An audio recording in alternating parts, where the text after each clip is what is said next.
सेवक संघ ने सिविल सेवकों को जमीन या मकान के वितरण सहित विभिन्न मांगों को पूरा करने की मांग को लेकर निगम के परिसर में विरोध प्रदर्शन किया। इस दौरान उन्होंने सरकार और निगम के अधिकारों के खिलाफ नारेबाजी की और अपना आक्रोश व्यक्त किया। गृह भाग्य योजना के तहत बनाए जा रहे 320 घर अब तक पूरे नहीं हुए हैं।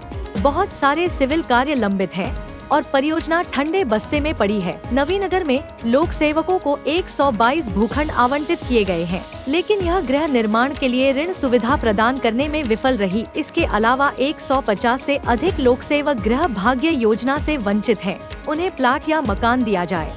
सिविल सेवकों को उचित चिकित्सा सुविधाएं प्रदान की जानी चाहिए। उन्होंने निगम आयुक्त ईश्वर उल्लागड्डी को एक अनुरोध पत्र सौंपकर सेवा के दौरान मरने वाले महानगर निगम के कर्मचारियों के परिवार के एक सदस्य को अनुकंपा के आधार पर नियुक्ति देने सहित विभिन्न मांगों को पूरा करने की मांग की। फिर भी निगमायुक्त ने इस संबंध में प्रतिक्रिया देते हुए कहा कि वे इस पर ध्यान देंगे और आवश्यक कार्रवाई करेंगे। ಧಾರವಾಡ ಮಹಾನಗರ ಪಾಲಿಕೆ ಆಯುಕ್ತರು ಪೌರ ಕಾರ್ಮಿಕರ ಬೇಡಿಕೆಗಳನ್ನು ಈಡೇರಿಸದೇ ಇದ್ದುದರಿಂದ ಇವತ್ತು ಹುಬ್ಬಳ್ಳಿ ಧಾರವಾಡ ಮಹಾನಗರ ಪಾಲಿಕೆ ಪೌರ ಕಾರ್ಮಿಕರ ಸಂಘ ಇವತ್ತು ಹೋರಾಟಕ್ಕಿಳಿದಿದೆ। ಯಾವ ವಿಷಯ ಪೌರ ಕಾರ್ಮಿಕರ ಬೇಡಿಕೆಗಳು ಏನಿದಾವೋ ಯಾವುದೂ ಬೇಡಿಕೆಗಳನ್ನು ಈಡೇರಿಸಲಾರದ ಆಯುಕ್ತರಿಗೆ ನಾವು ಇವತ್ತು ಪೌರ ಕಾರ್ಮಿಕರಿಂದ ನಾವು ಪ್ರತಿಭಟನೆ ಮಾಡುವುದರ ಮೂಲಕ ನಮ್ಮ ಹಕ್ಕನ್ನು ನಾವು ಪಡೆದುಕೊಳ್ಳೋಕೆ ಇವತ್ತು ಈ ಹೋರಾಟವನ್ನು ಹಮ್ಮಿಕೊಂಡಿದ್ದೇವೆ।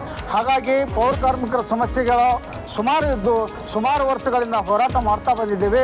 320 ಮಂದಿ ಪೌರ ಕಾರ್ಮಿಕರಿಗೆ ನಿವೇಶನ ಹಂಚಬೇಕಾಗಿತ್ತು, ಈವರೆಗೂ ಆಯುಕ್ತರು ಹಂಚದೇ ಇರುವುದರಿಂದ ಆ ವಿಳಂಬ ನೀತಿಯನ್ನು ಖಂಡಿಸ್ತೇವೆ।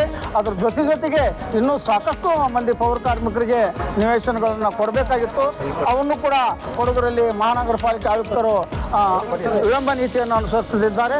ಹಾಗಾಗಿ ಈ ಪೌರ ಕಾರ್ಮಿಕರ ಹೋರಾಟವನ್ನು ಇವತ್ತು ಅವರು ಇತ್ಯರ್ಥಪಡಿಸದೇ ಹೋದರೆ ಈ ಹೋರಾಟವನ್ನು ಮುಂದುವರಿಸ್ತೇವೆ ಮತ್ತು ಮುಂದಿನ ಹೋರಾಟ ರೂಪುರೇಷೆಗಳನ್ನು ನಾವು ನಮ್ಮ ಪದಾಧಿಕಾರಿಗಳ ಜೊತೆ ಕುಂತು ಚರ್ಚಿಸಿ ಅದಕ್ಕೆ ಆಯುಕ್ತರು ಇಲ್ಲೆಲ್ಲ ಪೌರ ಕಾರ್ಮಿಕರು ಸೇರಿದ ಪೌರ ಕಾರ್ಮಿಕರನ್ನು ಬಿಟ್ಟು ನೀವೊಂದು 4-5 ಮಂದಿ ಒಳಗೆ ಬರ್ರಿ ಚರ್ಚೆ ಮಾಡೋಣ ಅಂತ ಹೇಳಿದಾರೆ।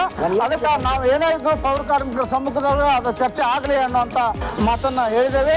ಹಾಗಾಗಿ ಅವರು ಒಳಗೆ ಹೋಗಿ ಕುಂತಿದ್ದಾರೆ, ನಾವು ಇಲ್ಲಿ ಹೋರಾಟ ಮಾಡ್ತಾ ಇದ್ದೇವೆ। ಬಸಪ್ಪ ಮಾತಾರೆ ಪೌರ ಮಹಾನಗರ ಪಾಲಿಕೆಯ ಪೌರ ಕಾರ್ಮಿಕ ಸಂಘವು ಇವತ್ತು ಅನಿರ್ದಿಷ್ಟ ಅವಧಿಗೆ ನಾವು ಪ್ರತಿಭಟನೆಯನ್ನು ಹಮ್ಮಿಕೊಂಡಿದ್ದೇವೆ। ಈಗಾಗಲೇ ನಾವು ಆಯುಕ್ತರಿಗೆ 4-5 ಸಲ ಪತ್ರ ಕೊಟ್ಟರು ಸಹಿತ ಅವರು ನಮ್ಮ ಬೇಡಿಕೆಗಳನ್ನು ಈಡೇರಿಸದೆ ಬರೇ ಹೆಸರಿಗೆ ಮಾತ್ರ ಅವರು ಹೇಳ್ತಿದ್ರು, ಆದರೆ ಇಲ್ಲಿವರೆಗೂ ಯಾವ ಕಮಿಷನರು ಸಹಿತ ಈ ರೀತಿ ಮಾಡಲಿಲ್ಲ। ಫಾರ್ ಎಕ್ಸಾಂಪಲ್ 320 ಮನೆ ಗೃಹ ಭಾಗ್ಯ ಯೋಜನೆಯಲ್ಲಿ ಜೂನ್ನಲ್ಲೇ ಕೊಡ್ತೀವಂತ ಹೇಳಿದರು, ಆದರೆ ಆಯುಕ್ತರು ಸುಳ್ಳು ಹೇಳ್ತಾರೆ। ಯಾಕಂದರೆ ಪೌರ ಕಾರ್ಮಿಕರು ಇದರಲ್ಲೇ ಎಷ್ಟು ಜನ ತೀರ್ಕೊಂಡಾರೋ, ಎಷ್ಟು ಜನ ನಿವೃತ್ತಿ ಆಗಿದ್ದಾರೆ, ಅವರ ಭವಿಷ್ಯ ಏನು?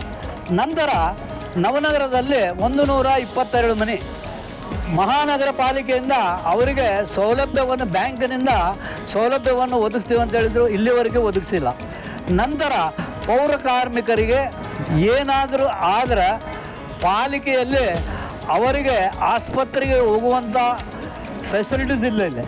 ಯಾಕಂದರೆ ರಾಜ್ಯ ಸರ್ಕಾರದಿಂದ ಬೇಕಾದಷ್ಟು ಪೌರ ಕಾರ್ಮಿಕರಿಗಾಗಲಿ ಇತರೆ ರಾಜ್ಯ ಸರ್ಕಾರ ನೌಕರರಿಗಾಗಲಿ ಸವಲತ್ತಿದೆ, ಆದರೆ ನಮ್ಮ ಪೌರ ಕಾರ್ಮಿಕರಿಗೆ ಇಲ್ಲೇ ಯಾವುದೇ ರೀತಿಯಿಂದ ಸವಲತ್ತು ಕೊಡೋದಿಲ್ಲ। ಯಾಕಂದರೆ ಪೌರ ಕಾರ್ಮಿಕರು ಈಗ ನಾವು ಆಯುಕ್ತರಿಗೆ ಮನವಿಯನ್ನು ಕೊಟ್ಟಿದ್ದಾಗ 10 ದಿವಸ ಆಯಿತು, ಅಟ್ಲೀಸ್ಟ್ ಪೌರ ಕಾರ್ಮಿಕರ ಸಮಸ್ಯೆ ಏನಾಗಿದೆ ಏನಿಲ್ಲ ಅವ್ರು ಕೇಳಿಲ್ಲ।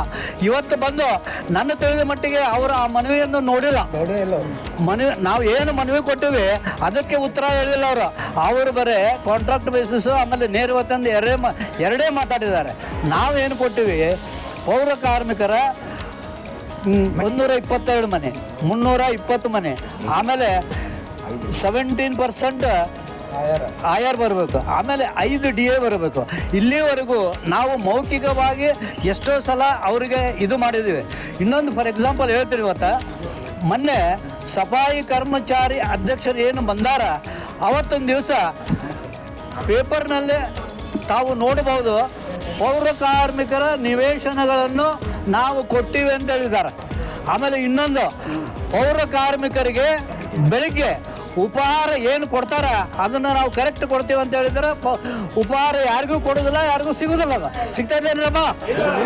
ಅದಕ್ಕೆ ಅಲ್ಲ ಆಯುಕ್ತರು ಯಾಕಂದ್ರೆ ಈಗ ಸ್ವಲ್ಪ ಈ ಪೌರ ಕಾರ್ಮಿಕರ ಬೇಡಿಕೆಗಳಿಗೆ ಸಂಬಂಧಪಟ್ಟಂತೆ ಹುಬ್ಬಳ್ಳಿ ಮಹಾನಗರ ಪಾಲಿಕೆಯಿಂದ ನಾವು ಆನ್ ಪ್ರಯಾರಿಟಿ ಅವರ ಬೇಡಿಕೆಗಳನ್ನು ಅಟೆಂಡ್ ಮಾಡ್ತಾ ಇದ್ದೀವಿ.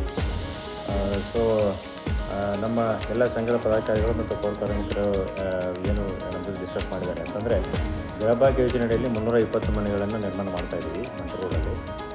ಅಲ್ಲಿ ಈಗಾಗಲೇ 6 ಬ್ಲಾಕ್ಗಳು ನಮ್ಮಲ್ಲಿ ಕಂಪ್ಲೀಟ್ ಆಗಿದ್ದಾವೆ. ಹೀಗಾಗಿ ಆನ್ ಪ್ರಯಾರಿಟಿ ನಾವು ಅವರು ಯಾರು ಕಾಂಟ್ರಾಕ್ಟರ್ ಅವರಿಗೆ ಕರೆಸಿ ನೋಟಿಸನ್ನು ಇಶ್ಯೂ ಮಾಡಿ ಈಗ ಭಾಳ ವೇಗದಲ್ಲಿ ಅದು ಕಂಪ್ಲೀಟ್ ಆಗ್ತಾಯಿದೆ. ಗೃಹಭಾಗ್ಯ ಯೋಜನೆಯಲ್ಲಿ ನಿರ್ಮಾಣ ಮಾಡ್ತಿರುವಂಥ ಮನೆಗಳ ಕುರಿತಂತೆ.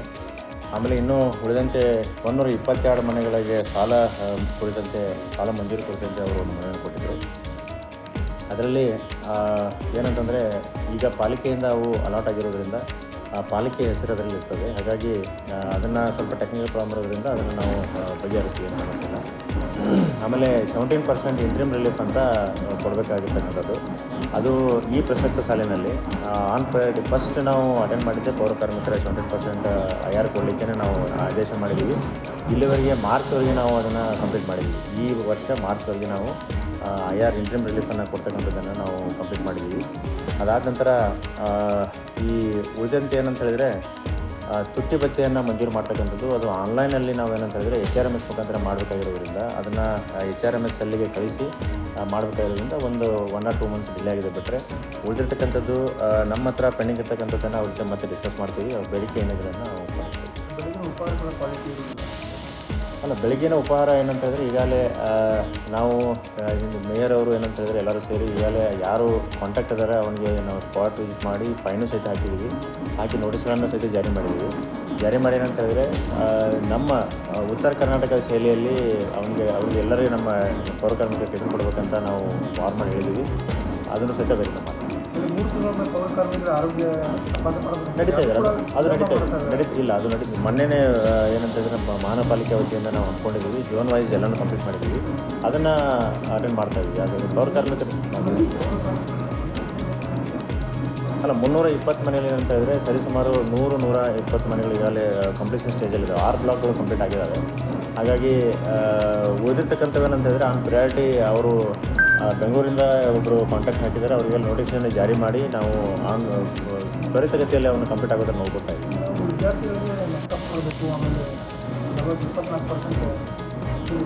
ಹೌದು, ಅದು ಏನಂತ ಹೇಳಿದ್ರೆ ಲ್ಯಾಪ್ಟಾಪ್ ಕೊಡ್ತಕ್ಕಂಥದ್ದು ಒಂದು ಇಂಜಿನಿಯರಿಂಗ್ ಮತ್ತು MBBS ಮುಗಿಸಿರ್ತಕ್ಕಂಥ ವಿದ್ಯಾರ್ಥಿಗಳಿಗೆ ಕೊಡಬೇಕಂತ ಗೌರ್ಮೆಂಟ್ ರೂಲಲ್ಲಿದೆ. ಈಗಲೇ ನಾವು ಏನೊಂದು ಅರೌಂಡ್ 20 ಲ್ಯಾಪ್ಟಾಪ್ಗಳನ್ನು ಖರೀದಿ ಮಾಡಿದ್ದೀವಿ.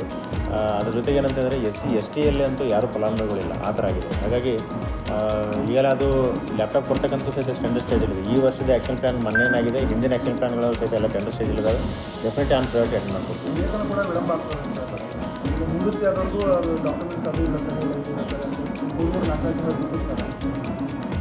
ಈಗ ಈ ವಿಚಾರವಾಗಿ ನಾನು ಆಲ್ರೆಡಿ ನಮ್ಮ ಝೋನಲ್ ಕಮಿಷನರ್ ಅವರಿಗೆ ಒಂದು ಸಭೆಯನ್ನು ಜರುಗಿಸಿ ಈಗಾಗಲೇ ನಾವು ಇಲ್ಲಿ ಹೇಳಿದ್ದೀವಿ.